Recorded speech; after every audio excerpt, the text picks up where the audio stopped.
रङ्गनाथो रघुवंशनाथः नित्यं स्वयं कालीपुरे प्रसन्नः विभीषणेनार्चितपादपद्मः सौभाग्यवृद्धिं सततं तनोतु बुद्धिर्बलं यशोधैर्यं निर्भयत्वमरोगता अजाड्यं वाक्पटुत्वं च हनुमत्स्मरणात् भवेत्. எம்பெருமானுடைய திருவடி தீர்த்தத்தினுடைய பெருமையை பற்றி சொல்லிண்டு வரார் மகரிஷிகள். மந்திரேன பாதையோர்தத்தம் ஆதாவம் பாத்தியமுச்சியதே. பெருமாள் திருவடி அலம்பினதான மந்திரத்தோடு கூடி சமர்ப்பித்ததான தீர்த்தம் பாத்தியம்னு பேர். அந்த தீர்த்தத்தை பக்தர்கள் எல்லாம் சாப்பிட்றதுனாலையும் மேலே புரோக்ஷிப்பதனாலையும் மகாபாதகங்கள்லாம் விலகிறது அப்படின்னு சொல்கிறார். இந்த தீர்த்தம் கங்கை காவேரி முதலியதான புண்ணிய நதிகளுக்கெல்லாம் என்ன பலனோ என்னென்ன பெருமை உண்டோ அத்தனை பலன் இந்த பெருமாளுக்கு சமர்ப்பித்ததான தீர்த்தத்துக்கு உண்டு. த்ரிஷு காலேஷு யத்தீர்த்தம் பிரயாகம் புஷ்கராதிகம் தத்பாதயுக்மே கிருஷ்ணஸ்ய தத்ர திஷ்டதி நித்யசஹ. சில தீர்த்தம் இயற்கையாக பலன் உண்டு, சில தீர்த்தத்துக்கு காலத்தினால பெருமை கூட, அப்படிலாம் இருக்குது. ஆனால் இந்த கிருஷ்ண பகவானுடைய திருவடி சம்பந்தம் பட்டதான இந்த தீர்த்தத்துக்கு நித்தியமாகவே பலன் அப்படின்னு இந்த ஸ்லோகம் சொல்கிறது. தத்ர திஷ்டதி நித்யசா. த்ரிஷு காலேஷு எத்தீர்த்தம், முன்பு கடந்த காலம் நிகழ்காலம் எதிர்காலம்னு 3 காலத்திலையும் ஒரு தீர்த்தத்துக்கு என்னென்ன பெருமைகள் வருமோ அத்தனை பெருமையும் பெருமாளுக்கு திருவடி சம்பந்தப்பட்டதான தீர்த்தத்துக்கு நித்தியமாக அந்த பெருமை இருக்குது. இந்த பாதோதகத்தினுடைய மகாத்மியம் இருக்க இது பரமேஸ்வரனுக்கு தான் தெரியுங்கிறார். இப்போ நாம் எத்தனையோ வர்ணித்தாலும் பெருமாள் தீர்த்தத்துக்கு எத்தனை பெருமைன்னு வர்ணித்தாலும் இந்த பெருமை தெரியணும்னா பரமேஸ்வரன் வாக்கால் சொன்னா தான் உண்டு, பரமேஸ்வரன்ட்ட போய் கேட்டுண்டா தான் உண்டுங்கிறார். பாதோதகஸ்ய மகாத்மியம் ஜானாத்யேவகி சங்கரஹ விஷ்ணுபாதோத்பவீம் கங்காம் சிரசாதாரயன் சிவஹா. பரமேஸ்வரனுக்கு பெருமாளுடைய திருவடியிலேருந்து புறப்பட்டதான அந்த கங்கா தீர்த்தத்தை தலையில் தினமும் தெரிச்சுட்டு இருக்காராம் பரமேஸ்வரன். அதனால தான் கங்காதரன் அப்படின்னு பரமேஸ்வரனுக்கு ஒரு பெயர். ஏன்னா பெருமாள் திருவடி அலம்பினதான அந்த தீர்த்தத்தினுடைய பெருமை தெரிஞ்சதுனால அந்த தீர்த்தத்தை பக்தியாக தலையில் தெளிச்சுட்டு இருக்கார். இதை பற்றி பாகவதமும் வர்ணிக்கிறது. வாமனாவதாரம் பண்ணி தேவர்களுக்கு கிருபை பண்ணுறதுக்காக யாச்சகம் வாங்க போகிறார் பெருமாள். அப்போ மகாபலியுடைய யஜ்ஞசாலைக்குள்ளே நுழையும் பொழுது அவரை ஆசனம் கொடுத்து உட்கார வச்சு அந்த திருவடியை அலம்பி தன் மனைவி விந்தியாவலியோடு கூட அந்த பாதத்தை அலம்பி பூஜை பண்ணி அந்த தீர்த்தத்தை தலையில் புரோக்ஷிக்கிறான். இதை பற்றி சுகாச்சாரியால் வர்ணிக்கும் பொழுது தத்பாத சௌஜம் ஜனகல்மஷாபகம் சதர்ம வின்மூர்த்யததாத்சு மங்களம் யத்தேவதேவோ கிரிசந்திரமௌலிஹி ததாரமூர்த்னா பரயாச்ச பக்தியா. எந்த தீர்த்தத்தை பரமேஸ்வரன் பரயாச்ச பக்தியா. பக்தின்னா சாதாரணமான பக்தி இல்லையா, இதற்கு மேம்பட்டதான பக்தியே கிடையாதுங்கிறதான ஒரு எண்ணத்தோடு கூட கிடைக்குமா இது மாதிரி தீர்த்தம், இது மாதிரி பெருமாளுடைய சம்பந்தப்பட்டதான அந்த தீர்த்தம் கிடைக்குமான்னு அப்படி பரயாச்ச பக்தியா கிரிசந்திரமௌலி. சந்திரமௌலியான பரமேஸ்வரன் தலையில பக்தியா தரிச்சுக்கக்கூடியதான அந்த தீர்த்தத்தை ரொம்ப ஈஸியாக பெற்றுன்ட்டான். வாமனாவதாரம் பண்ண அந்த பகவானுடைய குஞ்சுக்கால அலம்பின தீர்த்தத்தை ததார மூர்த்னியா தன்னுடைய தலையில் தெளிச்சுண்டு பெருமையை அடைஞ்சுட்டான் இந்த மகாபலிங்கிறத பாகவதமும் இந்த ஸ்லோகத்தை அனுசரித்து சொல்கிறது. பாதோதகஸ்ய மகாத்மியம் ஜானாத்யேவகி சங்கரஹா. பரமேஸ்வரனுக்கு தான் இதனுடைய பெருமை தெரியும். அதோடு கூட ஒரு புஷ்பம்னு சொன்னால் பரியூஷிதமாக இருந்தால் அந்த புஷ்பத்தை வைக்கப்படாது. சுவாமிக்கு புஷ்ப சமர்ப்பணம்னு ஒன்று பண்ணுறோம். அந்த புஷ்பம் நாளைக்கு தேவையான புஷ்பத்தை நாள் வாங்கி வச்சுக்கப்படாது. நாள் பறித்த புஷ்பம் பூஜைக்கு ஆகாது.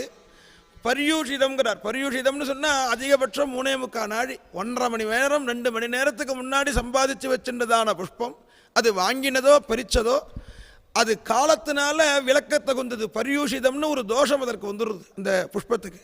அதுவே துளசீதளமாக இருந்தால் நவர்ஜ்யம் துளசீதளம். துளசீதளமாக இருந்தால் எப்போ வேணாலும் பிரித்து வச்சிருக்கலாம், இது எவ்வளவு வேணாலும் வாடி இருக்கலாம், அதற்கு தோஷமே கிடையாது. துளசிக்கு மட்டும் ஒரு கௌரவம். அதே மாதிரி தீர்த்தமும் மத்தியான பூஜைக்கு காலம்பரே எடுத்து வைக்கப்படாது. முன்னாடியே எடுத்து வைக்கிறேன்னு தீர்த்தத்தை எடுத்து வச்சுட்டாலும் தோஷம் வந்துடுறது. அந்த தீர்த்தத்துக்கு தோஷம் உண்டு, கங்கா ஜலத்துக்கு தோஷம் கிடையாது.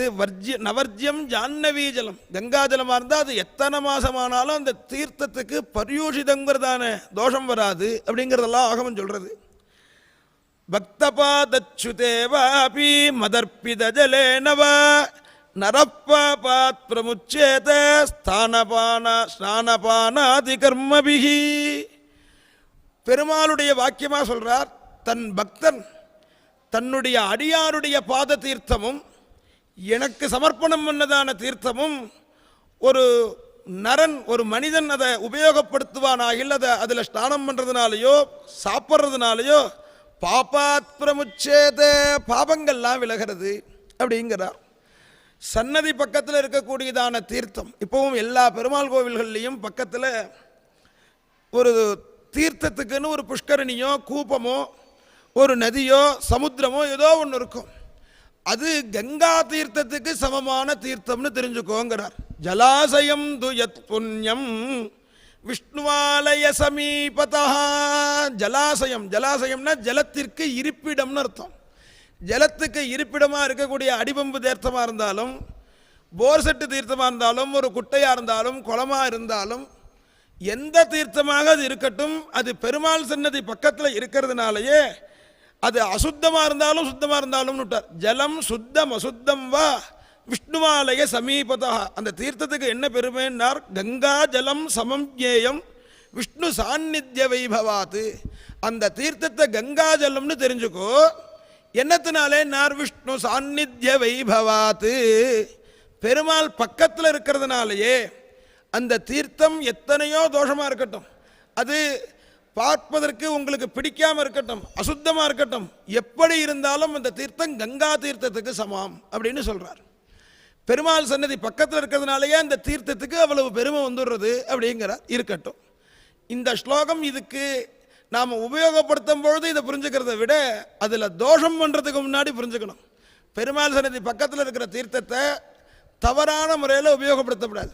நமக்கு வேதமே என்ன சொல்லிக் கொடுக்கறது, நாப்சு மூத்திர புரீஷங்குர்யாத் ந நிஷ்டீவேத் ந விவசனஸ்நாயாத் குஹ்யோவா ஏஷோக்னி. பொதுவாக இருக்கக்கூடிய தீர்த்த ஸ்தானங்களில் குளிக்கும் பொழுது வஸ்திரம் இல்லாமல் குளிக்கப்படாது. முழுக்க வஸ்திரமே இல்லாமல் பிறந்த மேனிக்கு குளிக்கிறது தப்புன்னு விட்டார்.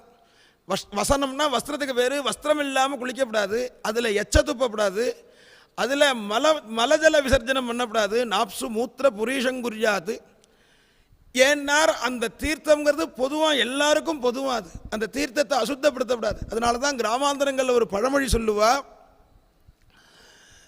தாயை பழிச்சாலும் தண்ணியை பழிக்கப்படாது அப்படின்னு ஒரு வச்சனம் சொல்கிறது.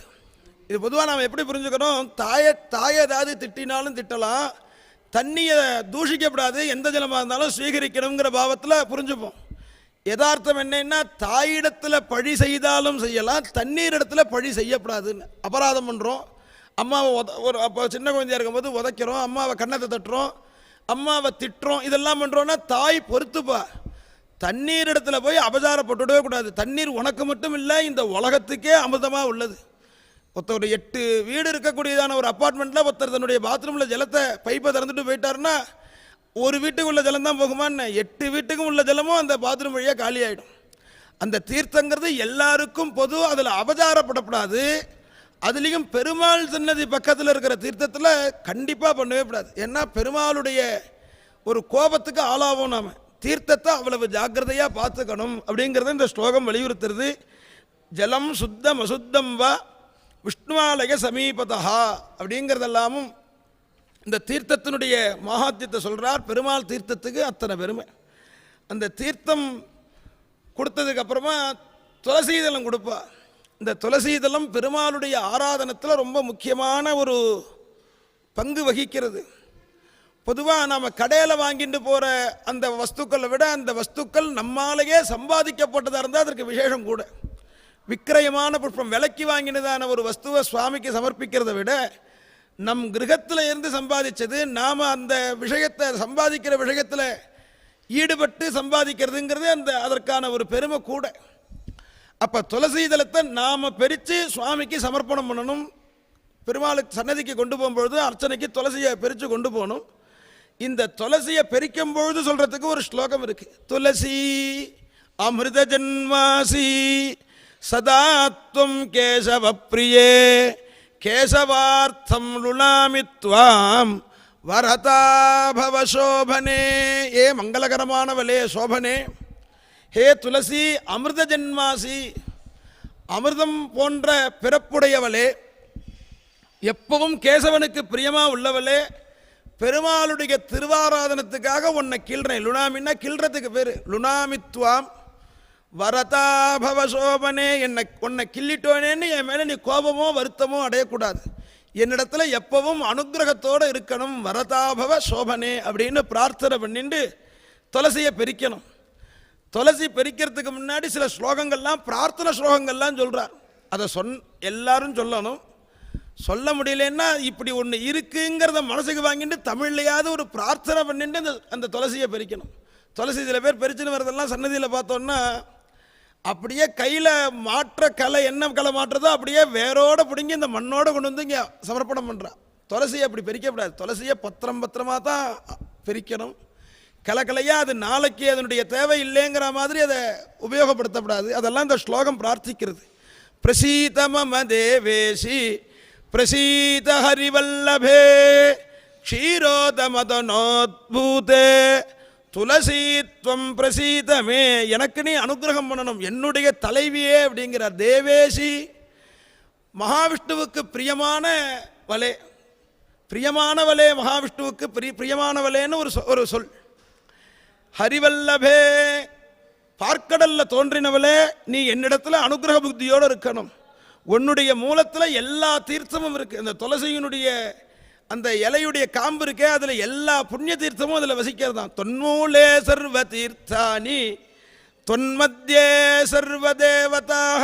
அந்த இலையுடைய மத்தியத்தில் அத்தனை தேவதையினுடைய ஒரு அம்சமும் இருக்கு. உன்னுடைய மொனையில் அந்த துளசியுடைய அந்த இலையுடைய நுனி இருக்கே, அதில் மகாலட்சுமி வசிக்கிறாளாம். தொதக்ரே விஷ்ணு பத்னீச்ச. அப்படி இருக்கக்கூடிய துளசியை உன்னை நான் நமஸ்காரம் பண்ணுறேன் அப்படின்னு பிரார்த்தனை பண்ணிட்டு தான் அந்த துளசியை பறிக்கணும். என்னென்னைக்கு பறிக்கலாங்கிறதையும் சொல்கிறார். மாசப்பிறப்பு அன்னைக்கு பறிக்கப்படாது, துவாதசி அன்னைக்கு பறிக்கப்படாது, வெள்ளிக்கிழமை அன்னைக்கு, செவ்வாய்க்கிழமை அன்னைக்கு, அமாவாசை பௌர்ணமி, இதெல்லாம் யாரெல்லாம் அன்னைக்கு துளசியை பறிக்கிறாளோ அவெல்லாம் பெருமாளுடைய தலையை கிள்ளினதான தோஷத்துக்கு ஆளாவா. தே கிரந்தந்தி ஹரே சிரஹா. தே அவர்கள் கிரந்தந்தி பெருமாளுடைய அந்த சிரசை கிள்ளினா எத்தனை தோஷமோ, அது எவ்வளவு பெரிய தப்போ அதற்கு ஈக்குவலான தப்பா துளசியை அகாலத்தில் பிரிக்கிறதுன்னா. சரி, இப்போ நான் நித்தியவடி பூஜை அன்னன்னைக்கு பறித்து தான் பண்ணுறேனே, நான் முதனா பறித்து வச்சுக்கிட்டுமான்னார். அதுக்கு தான் சொல்கிறார், நியமேனார்ச்சனம் நியமேனார்ச்சனார்த்தஞ்ச துளசீம் நித்தியமாகரேது. கிரமமாக பூஜை பண்ண போகிறேன்னா, கிரமமாக பூஜை பண்ணுறதுன்னா என்ன தெரியுமோ, சங்கல்ப பூர்வமாக சாங்கோபாங்கமாக எல்லா வஸ்துக்களோடு கூட விதிவத்தா பூஜை பண்ணும் இடத்துல விதிவத்தா நீங்கள் பூஜை பண்ண போகிறோம் அப்படின்னாலும் அப்போ திதி தோஷோ வாரதோஷோ தினதோஷோ ந வித்யதே. ஏற்கனவே சொன்ன திதி வாரம் இன்னென்ன காலங்களில் பிரிக்கப்படாதுன்னு சொன்னாரே, அந்த தோஷங்கள்லாம் சம்பவிக்காது. நாம் விதியை தெரிஞ்சுக்கணும், விதி விலக்கையும் தெரிஞ்சுக்கணும். சிலதுக்கெல்லாம் விதின்னு உண்டு, அந்த விதிக்கு விதி விலக்குன்னு சிலது உண்டு. நாமெல்லாம் விதியை தெரிஞ்சுட்டு அப்படியே ஒரே நேர்கோட்டில் போகக்கூடாது. அதற்கு சில விதி விலக்குகளும் கொடுப்பார் அவர். அந்த விதி விலக்க பிரதானமாக வச்சுட்டு எப்போ பார்த்தாலும் விதியை கேன்சல் பண்ணக்கூடாது. ஆலயத்தில் என்ன பண்ணுவார், இன்னென்ன காரணத்துக்காக இது தோஷம் இல்லைன்னு சில இடங்களை விடுவார். அதை எப்பவுமே அந்த விதி விலக்க பிரதானமாக வச்சுக்கப்படாது. இதெல்லாம் சாஸ்திரத்தினுடைய தஸ்மாத் சாஸ்திரம் பிரமானந்தே காரியா காரிய விவஸ்திதோ. சுவாமி கீதையில் தான் சொல்கிறார், ஒரு செயலை செய்யலாமா செய்யக்கூடாதாங்கிறதுக்கு சாஸ்திரம் தான் பிரமாணம். இதில் யாருடைய அபிப்பிராயமும் பிரமாணம் கிடையாது. சாஸ்திரத்தில் என்ன சொல்லியிருக்கு, சாஸ்திரம் பண்ணலான்னா கண்ணை முடிண்டு பண்ண வேண்டியதுதான். சாஸ்திரத்தில் பண்ணக்கூடாதுன்னா சர்வதா பண்ணக்கூடாது.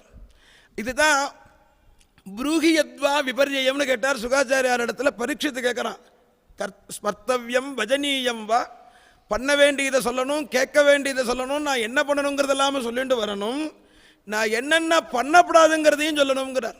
காலம்புற ஆரம்பித்து புருஷ சுத்த ஜபம் பண்ணுறேன், ஒரு மகாமந்திரங்களை ஜபம் பண்ணுறேன்னு ஜபத்தை பண்ணிகிட்டே இருக்கிறது.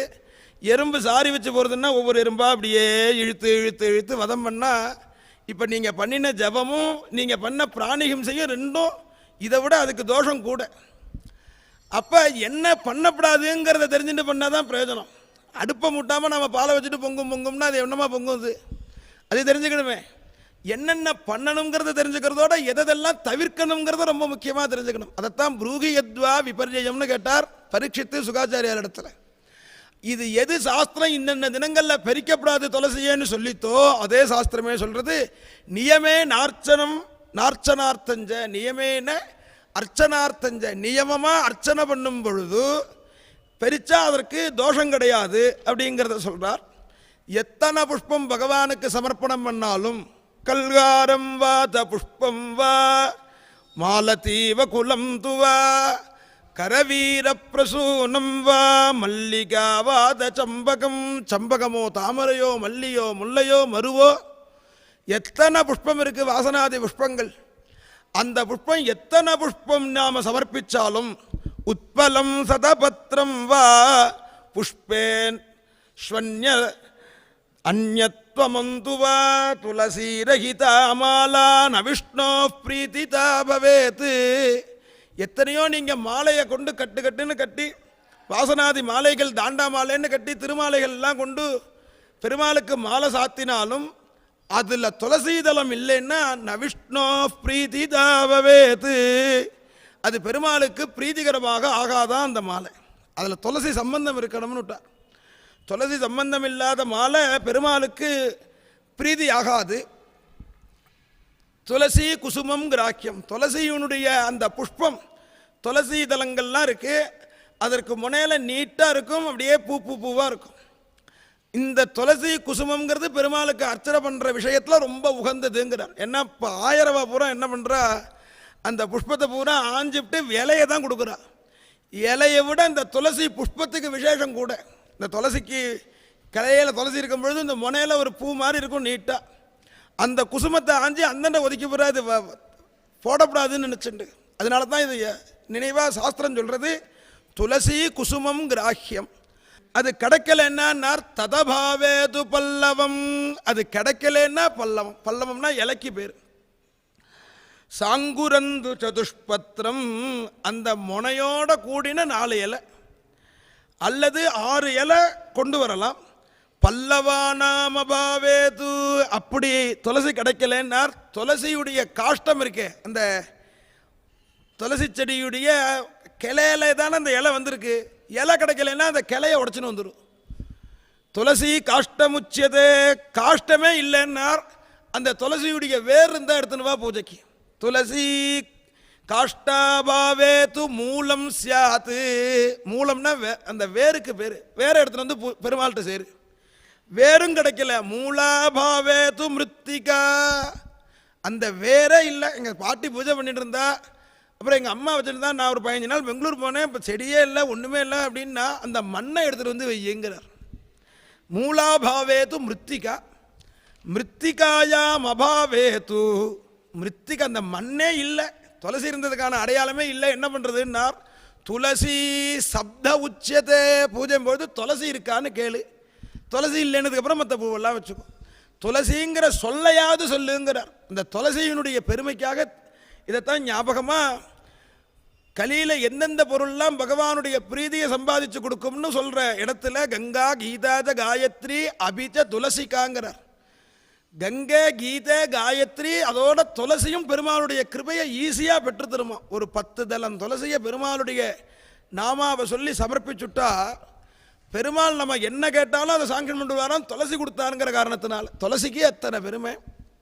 துளசி பூஜனாதன்யத்து விஷ்ணோகோ பிரீத்திகரம் நச்ச, பெருமாளுக்கு பிரீத்தி வேணும்னு சொன்னான். ஏன்னா நாம் பண்ணக்கூடிய கர்மாக்கள் பூரா சங்கல்பம்னு பண்ணுறோம் ஆரம்பத்தில். அந்த சங்கல்பத்தில் வைஷ்ணவர்கள் பூரா ஸ்ரீமன் நாராஜன பிரீத்தியர்த்தம் தான் சங்கல்பம். ஸ்மார்த்தாலாக இருந்து பரமேஸ்வர பக்தாலாக இருந்தால் பரமேஸ்வர பிரீத்தியர்த்தம் முதல்ல விஷயம் அந்த தேவதையை பிரீதி பண்ணி வைக்கணுங்கிறது தான். இப்போ துளசி இல்லாமல் பூஜை பண்ணால் என்னன்னார், விஷ்ணு பிரீத்திகரம் நச்ச, பெருமாளுக்கு பிரீதியாக ஆகாது. அதனால தான் வைகுண்டத்தில் சனகாதிகள் பெருமாளை சேவிக்க போகிறா. இப்போ வைகுண்டத்தை வர்ணிக்கிற பாகவதம் என்ன சொல்கிறது, மந்தார குந்த குரவோத்பல சம்பகார்ண புன்னாகநாகபகுலாம்புஜ பாரிஜாதாக கந்தேர்ச்சிதே துளசிகாபரணேன தஸ்யாஹ யஸ்மின் ஸ்தபஸ்ஸு மனசோ பகுமானயந்தி. சுவாமிகளுடைய திருமேனியில் ஆபாத லம்பினி மாலா வனமாலேதி கத்தியதேங்கிறபடியா தரையில் பெறலும்படியா பல புஷ்பங்கள் சேர்த்து தொடுத்ததான ஒரு மாலையை தரிச்சுட்டு இருக்கான். மாலையை வச்சு அடையாளம் சொல்கிறது பெருமாளை தான், வனமாலி அப்படின்னு சொல்கிறோம். வனமாலை தரிச்சுட்டு இருக்கான் பெருமாள். அந்த மாலையில் பல ஜாதி புஷ்பம் இருக்குது, மல்லிகை, முல்லை, மறுக்கொழுந்து, தாமரை, அரளி, செவ்வரளி, வெள்ளரளி எல்லா புஷ்பமும் இருக்குது. அதில் குஞ்சத்தில் துளசி வச்சு கட்டியிருக்கா அந்த மாலையில். சுவாமி இத்தனை பூ கண்ணை கவர்றதான இத்தனை பூவையும் அவருடைய பார்வை செலுத்தாமல் அந்த குஞ்சத்தை எடுத்து அந்த குஞ்சத்தில் இருக்கக்கூடிய துளசியை முகர்ந்து பார்க்குறாராம், தடவி கொடுக்குறாராம். இந்த பூக்கள்லாம் சைதன்யம் உண்டு வைகுண்டத்தில். அந்த சைதன்யம் உள்ளதான புஷ்பங்கள்லாம் பேசித்து தான் இந்த துளசி பண்ண பாக்கியம் என்ன. மற்ற புஷ்பங்கள் எல்லாம் இத்தனை பேர் நம்ம கலர் கலராக நிற்கிறோம், பல வர்ணங்களில் மனசை அபகரிக்கும்படியாக இருக்கும். நம்ம இடத்துல பெருமாள் நம்மளை சந்தோஷப்படுத்தாமல் நம்ம இடத்துல ஒரு அபிமானத்தை செலுத்தாமல் இந்த துளசியை உச்சி மோர்றது என்ன, அதை கொஞ்சறது என்ன, அதை சொல்கிறார். சுமனசோ பகுமானயந்தி, எல்லாரும் துளசி பண்ண தவம் என்னங்கிறாலாம் இந்த புஷ்பமாக இருக்கக்கூடிய அவெல்லாம். இதுலேருந்து நாம் தெரிஞ்சுக்க வேண்டியது என்னன்னா, பெருமாளுக்கு துளசிங்கிறது அத்தனை முக்கியம். துளசி இல்லாத பூஜை பகவானுக்கு பிரீதியாக ஆகாது. இந்த துளசி பெருமாளுக்கு சமர்ப்பணம் பண்ணி அந்த துளசியை நாம் சாப்பிட்றதுனால நமக்கு நிறையா பாபங்கள் நீங்கிறது, பகவானிடத்தில் பக்தி உண்டாகிறது, எத்தனையோ காலம் விரதானுஷ்டானம் பண்ணதான பலன்கள்லாம் கிடைக்கிறதுன்னு இந்த துளசியினுடைய ஒரு மகாத்யத்தையும் சொல்கிறார். கல்காரம் வாத புஷ்பம் வா மாலதி வகுலம் துவா, எத்தனை விசேஷமான பூர்வம் இருக்கட்டும், அந்த புஷ்பங்கள் எல்லாம் பெருமாளுக்கு பிரீதி கொடுக்காதுன்னு இல்லை, அது கொடுக்குற பிரீதியை விட ஜாஸ்தி பிரீதியை எது கொடுக்கும்னா துளசி தான் கொடுக்கும். அதனால தான் துளசிக்கு நிறையா சலுகை கொடுக்குறார் பகவான். சில புஷ்பங்கள் என்னைக்கு பெருக்கிறோமோ அன்றைக்கே சமர்ப்பிச்சிடணும். நேற்று புஷ்பம் இன்றைக்கி கூடாது. கரவீரம் துதினே தினே, அரளின்னு ஒரு பூ, வெள்ளரளி செவ்வரளின்னு இந்த கரவீரம் அன்றைக்கி பறித்தா அன்றைக்கே சமர்ப்பிச்சிடணும். நேத்தி பூ, முந்தானா பூ, அதை ஒரு ஃப்ரிட்ஜில் வச்சுட்டு அப்படி உபயோகப்படுத்தக்கூடாது. பெரிய வைபவங்களில் உள்ள விஷயங்களை பார்க்கவே கூடாது. நாம் அன்றாடம் பூஜையில் நாம் இந்த விஷயங்கள்லாம் தெரிஞ்சுட்டோன்னா கூடிய மட்டும் நம்மளால் கை கொள்றதுக்கு எந்த அளவுக்கு முடியுமோ அந்த அளவுக்கு கை கொள்ளலாம். சாஸ்திரத்தை சொன்னபடி பண்ணோங்கிறது யாராலும் முடியாது. நசக்கியம் விதிவத்கிருத்தும் பிரம்மாத்தியை ரவிபூஜிதம்ங்கிறார். ஒரு இடத்துல சொல்லும் பொழுது ஆலயத்தில் சொன்னபடி பூஜை பண்ண பிரம்மாவாலேயே முடியாதுன்னு விட்டார். ஏன் பிரம்மாவால் முடியாதுன்னார், அவர் சிருஷ்டிகர்த்தா. இப்போ நாம் ஒரு பொருள் வேணும், திரும்பி பார்க்குறோம், சந்தனம் இல்லைன்னா சந்தன கட்டை எங்கே, சந்தன கல் எங்கேன்னு ஒரு கேட்கணும், இந்த திரவியத்தை கொண்டு வரணும், சேர்க்கணும். அது வரைக்கும் இங்கே சுவாமி வெயிட் பண்ணணும். சிருஷ்டிகர்த்தா அவர் சந்தன கல்லுன்னு நினச்சாருன்னா சந்தன கல் வந்துடும், சந்தன கட்டைன்னு நினச்சா சந்தன கட்டை வந்துடும், அரைக்கணும்னு நினச்சா அரைச்சி சந்தனம் வந்துடும். நினச்சா சிருஷ்டி பண்ணக்கூடிய சக்தி உள்ள பிரம்மாவாலேயே சொன்னபடி பூஜை பண்ண முடியாது. விதிவத்கர்த்தும் பிரம்மாத்தி ரபிபூஜிதம். அப்படி இருக்கும் பொழுதும் கேவலம் மனிதர்களான நம்மால் எந்த அளவுக்கு சாத்தியம். இதில் மனதை கட்டுப்படுத்தணும், அவசரம் கூடாது, ஆணவம் கூடாது, ஆத்திரம் கூடாது. கோபத்தோடு பூஜை பண்ணால் பலன் இல்லை, அவசரமாக பூஜை பண்ணால் பலன் கிடையாது. நாம் பண்ணுறேங்கிற எண்ணத்தோடு பூஜை பெருமிதம்ங்கிறதுக்கும் ஆணவங்கிறதுக்கும் ஒரு நூலளவு தான் வித்தியாசம். நமக்கு இது மாதிரி பாக்கியம் கிடச்சிருக்கேன்னு நினைக்கிறது பெருமிதம், நமக்கு மட்டும்தான் கிடச்சிருக்கு வேறு யாருக்கும் இல்லைன்னு நினச்சா இது அப்படியே அடுத்த டிகிரிக்கு போயிடும். அடுத்த டிகிரிக்கு போனால் பலன் போயிடும்.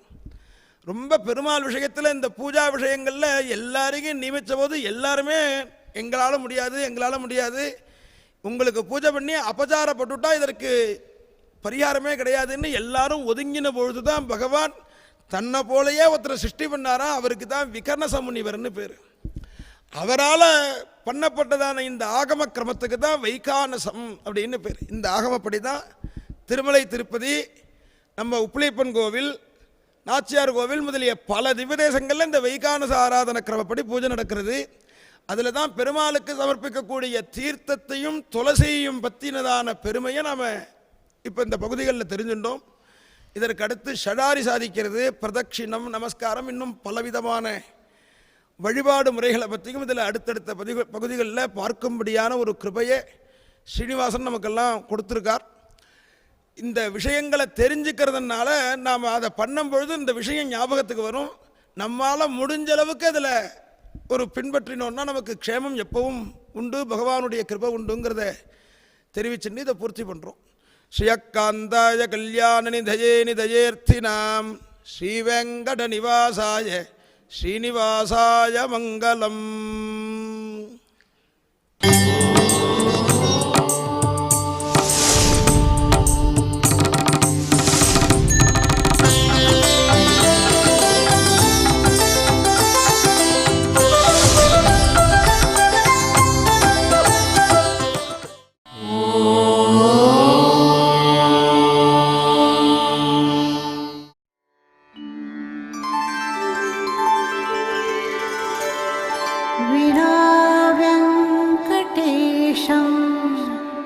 ननाथो ननाथः सदा वेङ्कटेशं स्मरामि स्मरामि.